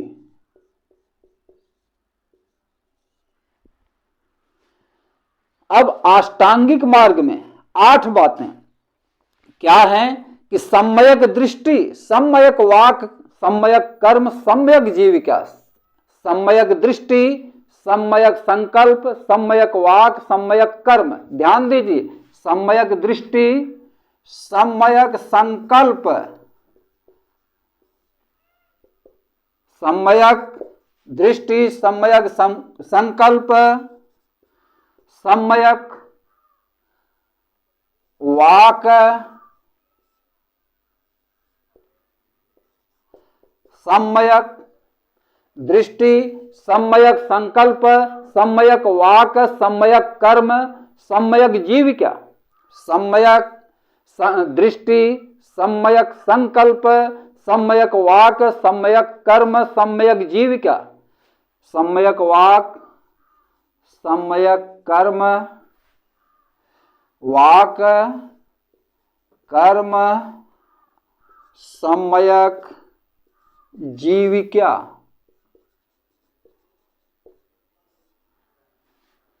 सम्यक दृष्टि, सम्यक संकल्प, सम्यक वाक, सम्यक कर्म, सम्यक जीविका, ये बुद्ध के अष्टांगिक मार्ग। उन्होंने 8 बातों को बताया है। तो सम्यक दृष्टि, सम्यक संकल्प, सम्यक वाक, सम्यक कर्म, सम्यक जीविका, सम्यक व्यायाम, सम्यक स्मृति, सम्यक समाधि। सम्यक व्यायाम, सम्यक व्यायाम,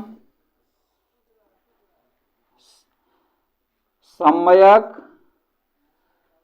दृष्टि, संकल्प, वाक, कर्म, जीविका, सम्यक व्यायाम, सम्यक स्मृति, सम्यक समाधि, सम्यक स्मृति, सम्यक समाधि।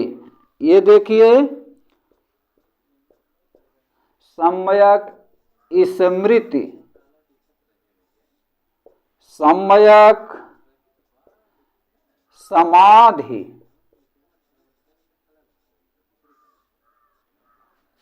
अब ये देखें, बुद्ध के अष्टांगिक मार्ग, अष्टांगिक मार्ग क्या है? सम्यक दृष्टि, सम्यक संकल्प, सम्यक वाक, सम्यक कर्म, सम्यक जीविका, सम्यक व्यायाम, सम्यक स्मृति, सम्यक समाधि। ये बुद्ध के अष्टांगिक मार्ग हैं। ये अष्टांगिक मार्ग इन्होंने जीवन में सुख प्राप्ति के लिए, निर्वाण के लिए, निर्वाण क्या है? दुख से मुक्ति, दुख से मुक्ति ही निर्वाण है। इस पर बुद्ध ने बहुत जोर दिया।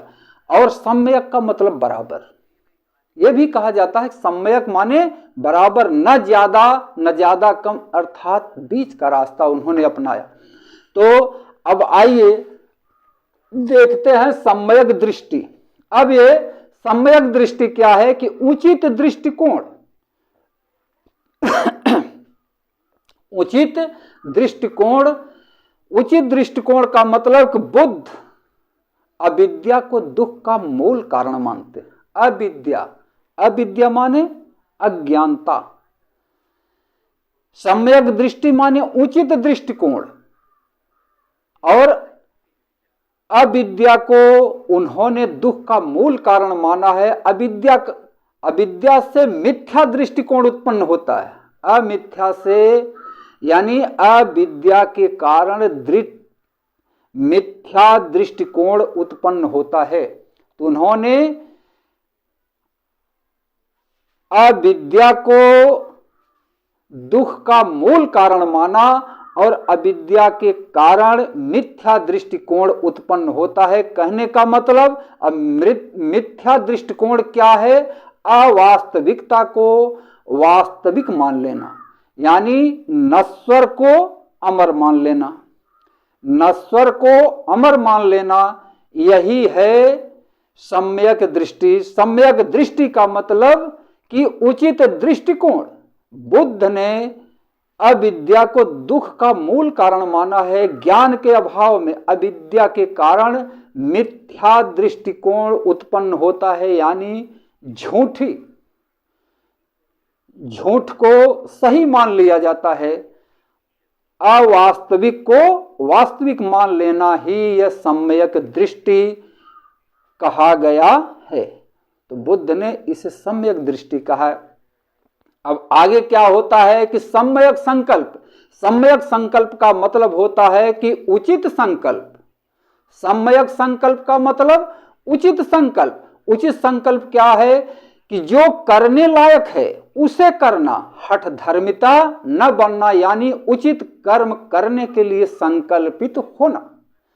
सम्यक संकल्प माने उचित संकल्प, जो करने लायक है उसे करना, हठ धर्मी न बनना, यानी कहने का मतलब कि उचित कार्य करने के लिए संकल्पित होना ही सम्यक संकल्प है।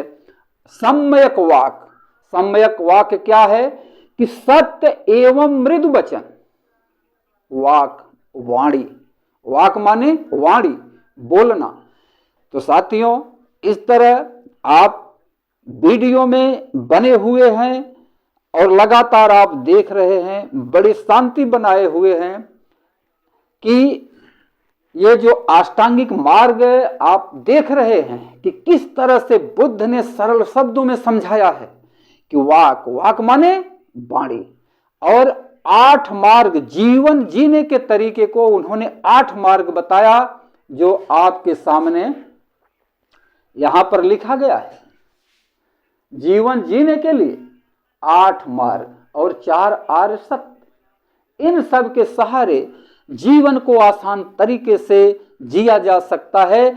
और उनका ये अष्टांगिक मार्ग, सम्यक दृष्टि, सम्यक संकल्प, सम्यक वाक। वाक माने वाणी, यानी बोलना, किसी के साथ बोलना, प्रेम से बोलना, मीठे वचन बोलना। ये सम्यक वाक है कि क्या है कि सच बोलना, जो जैसा है वैसा बोलना, अंदर कुछ बाहर कुछ, ऐसा नहीं। वाक, वाक माने वाणी, बोलना कि जो जैसा है वैसा बोलना, सच बोलना। और ऐसा न हो कि अंदर कुछ है बाहर कुछ है, सत्य कुछ है किसी से कहा कुछ जाए। यानी कहने का मतलब कि मृदु भाषी, सत्य एवं मृदु वचन बोलना चाहिए। इसीलिए संस्कृत में कहा जाता है कि सत्यम ब्रूयात प्रियम ब्रूयात, सत्य बोलिए और प्रिय बोलिए, जो सुनने में अच्छा लगे। सत्यम ब्रूयात, सत्यम ब्रूयात प्रियम ब्रूयात, सत्य बोलिए और प्रिय बोलिए कि जो सुनने में अच्छा लगे। मधुर वचन है औषधि, कटुक वचन है तीर। कहा जाता है ना, आप लोगों ने सुना होगा, सुना ही नहीं पढ़ा भी है। और यदि न याद हो तो ये सामने बोला जा रहा है, वीडियो आप लोग देख रहे हैं तो भी याद हो जाएगा। भगवान बुद्ध ने बताया सम्यक वाक, मृदु वचन बोलने के लिए, प्रेम से बोलिए, सच बोलिए। तो संस्कृत में कहा जाता है कि सत्यम ब्रूयात प्रियम ब्रूयात। कबीर दास ने भी कहा है, मधुर वचन है औषधि, कटुक वचन है तीर, और श्रवण द्वार होए संचरे साले सकल शरीर। मधुर वचन है औषधि, अगर किसी से प्रेम से बोला जाए तो वहां प्रेम, मोहब्बत, प्यार मिलता है। और किसी से अगर कटुक वचन कहा जाए, गाली गलौज दिया जाए, तो उससे द्वेष की भावना उत्पन्न होती है।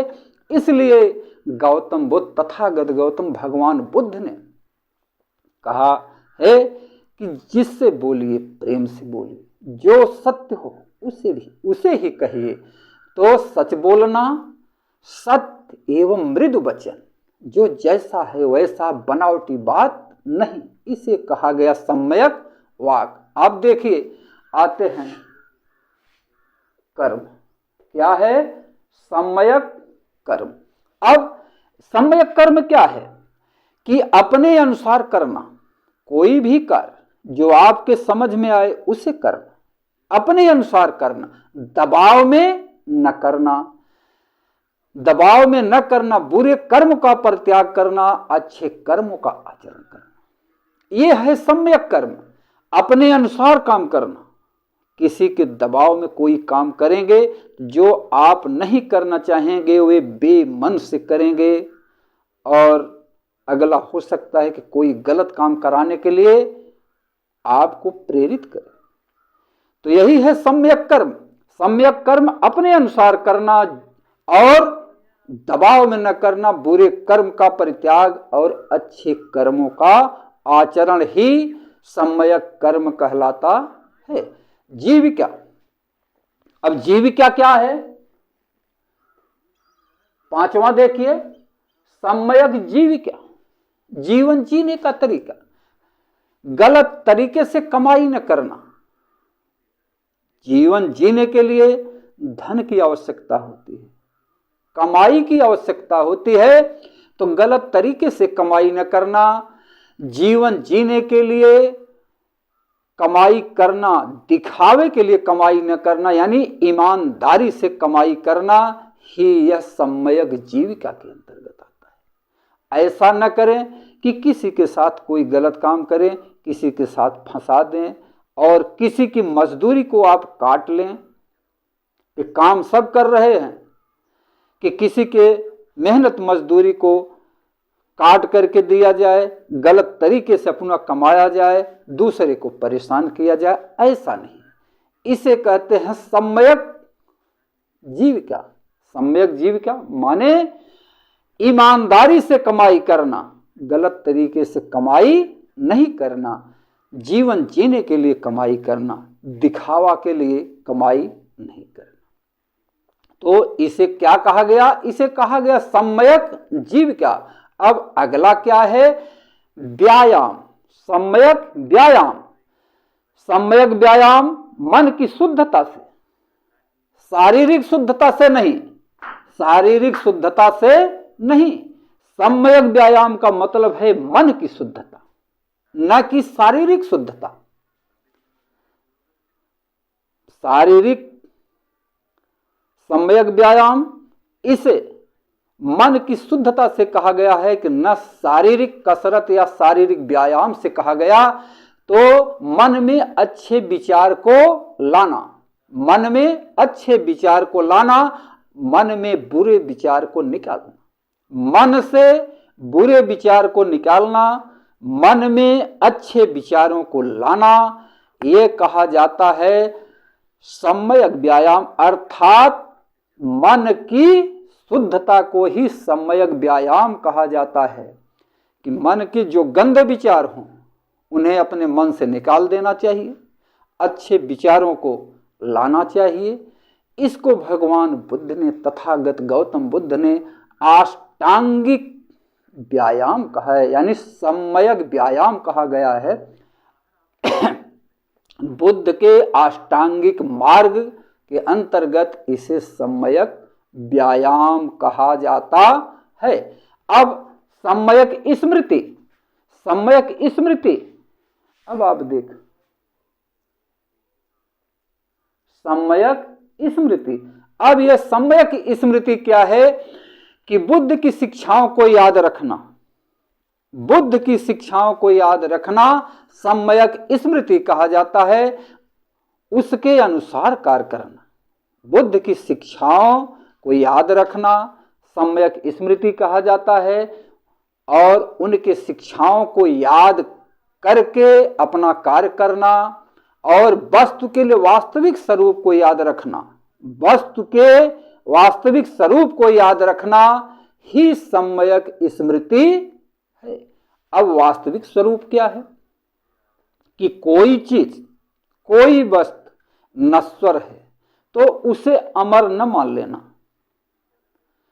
कोई वस्तु नश्वर है तो उसे अमर न मान लेना कि आज है कल ये नष्ट हो जाएगी। ये संसार बदल रहा है, हम आप सब, ये दुनिया बदल रही।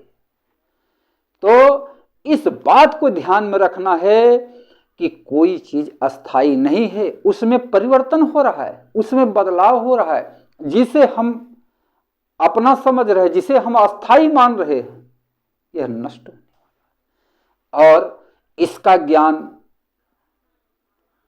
लेना है, इसे देखना है, इसके वास्तविक स्वरूप को देखना है, वास्तविक स्वरूप को याद रखना है। तो श्मशान पर चले जाइए, श्मशान पर देखिए। श्मशान पर क्या होता है कि जो अपने थे लोग उन्हें श्मशान पे लेके जाते हैं कि जिनसे बहुत लगाव था, बहुत मोहब्बत थी, बहुत प्रेम था, जिसको अपना समझ रहे थे। आज तो वह श्मशान पे उसे साथ लेके आए हैं, लेकिन जाते वक्त उसे साथ नहीं ले जाएंगे, उसे छोड़कर चले जाएंगे। तो बुद्ध की शिक्षाओं को याद रखना, उसके अनुसार कार्य करना और वस्तु के वास्तविक स्वरूप को याद रखना, यही है सम्यक स्मृति।